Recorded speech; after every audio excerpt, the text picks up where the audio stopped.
marzo de 1948, gravísimas violaciones al derecho electoral de los costarricenses desembocaron, como todos sabemos, en una guerra civil. Estas acciones de hace 75 años produjeron resultados muy beneficiosos, una fructífera siembra de derechos civiles, garantías, servicios y oportunidades que generaron un notorio ascenso social. Pero con el tiempo, los gobernantes olvidaron su prioridad con el pueblo y fueron incorporando leyes, instituciones y prácticas viciadas que deterioraron seriamente la vida nacional, al punto de convertirnos en uno de los países más desiguales del mundo. Y hoy les pregunto, ¿puede haber democracia en una nación donde una casta privilegiada reina sobre una gran masa empobrecida? El despeñadero comenzó hace más de 50 años y está alcanzando ahora su punto más alto. Gobierno tras gobierno, dominado por el bipartidismo, fueron creando ministerios, instituciones autónomas, semiautónomas, gobiernos locales y empresas públicas estatales para dar miles de empleos a personas afines a su partido político. Y así fue como forjaron reformas y ajustes a la Constitución. ¿Para qué? Para recetarse privilegios a todo nivel. ¿Y sabe qué? Lo lograron sin mayor resistencia, porque tuvieron siempre una amplia mayoría en el Congreso y forjaron las leyes a su imagen y semejanza. Me di a la tarea de investigar de dónde vinieron los 1.043 diputados que ha tenido Costa Rica desde 1949. Sin sorpresas, casi la mitad, 448, son de Liberación y 253 de los partidos hermanos Unidad Social Cristiana y Unión Nacional. El bipartidismo en yunta. Los dos grupos políticos se atacaban durante las elecciones, pero se entendían maravillosamente después, con pactos debajo de la mesa si era necesario. Gobierno y oposición se repartieron todos los poderes, un magistrado de la Corte Suprema para uno, el siguiente magistrado para el otro. Se repartieron también los magistrados del Tribunal Supremo de Elecciones, se repartieron los jerarcas de la Contraloría y la Defensoría de los Habitantes, se repartieron durante más de medio siglo las juntas directivas, las gerencias y los mandos altos de todas las instituciones autónomas y se encargaron de garantizarles una y otra vez la reelección de sus puestos. Eso sí, siempre y cuando fueran obedientes y sumisos a sus intereses. Se atrevieron a llegar lejos, muy lejos. Por ejemplo, permitiendo que la Sala Cuarta reformara nuestra Constitución sin pasar por el Congreso, para sacarse de la manga una reelección presidencial expresamente prohibida en la Carta Magna.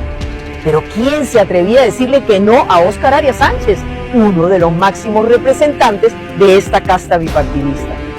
¿Será por esos jugosos favores que la institucionalidad no se atreve a pedirle cuentas a un poder judicial fallido, incapaz de garantizarle al pueblo una justicia pronta y cumplida, con una mora judicial de más de 700.000 expedientes? ¿Por qué será costarricense que mientras las denuncias por corrupción crecen un 47% en la última década, menos del 1% llegan a condena?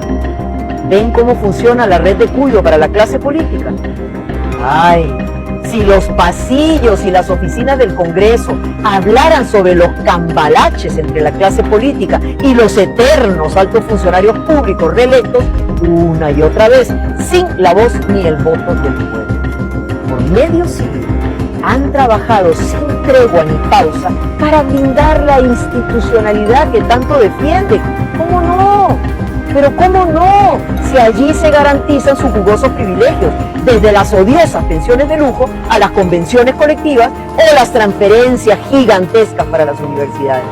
Tienen 330 instituciones públicas a su entero servicio, que junto con las pésimas decisiones de políticas públicas han llevado nuestra deuda soberana a la astronómica suma de 54.000 millones de dólares. Toda esa irresponsabilidad ha puesto al país al borde de un infarto. Tuvimos hasta hace poco una economía de guerra. ¿Y para qué sigo con la lista? Yo creo que todos ustedes ya la conocen muy bien. Y por eso, el pueblo votó por un cambio absoluto en las elecciones del 22, llevando a Rodrigo Chávez Robles al poder. ¿Sí?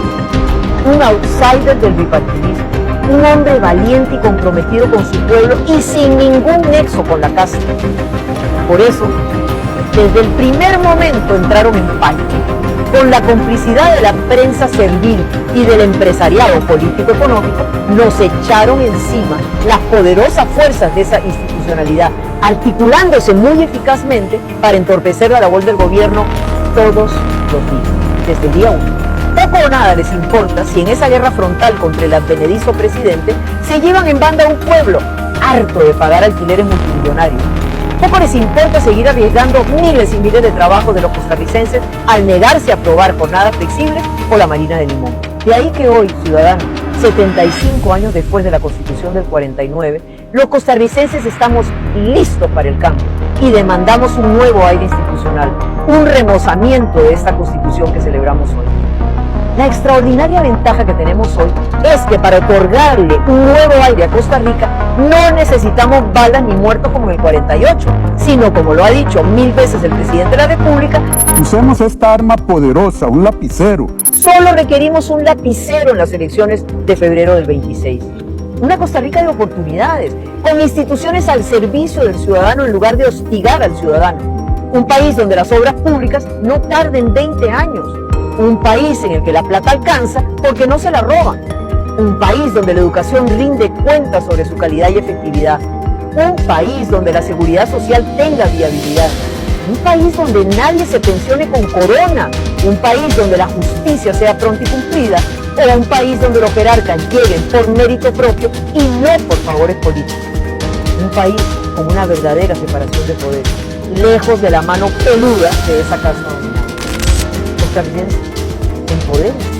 Entiendan que ustedes son los amos y señores de nuestra democracia, los únicos que pueden y deben cambiar el rumbo hacia un país rico y próspero. Por usted, por sus hijos y por sus nietos. En el 2026, acepte la responsabilidad de cambiar lo que legítimamente le pertenece y lo que ilegítimamente le arrebataron. Suscríbete, comparte el video, comenta y deja tu poderoso like. Muchas gracias.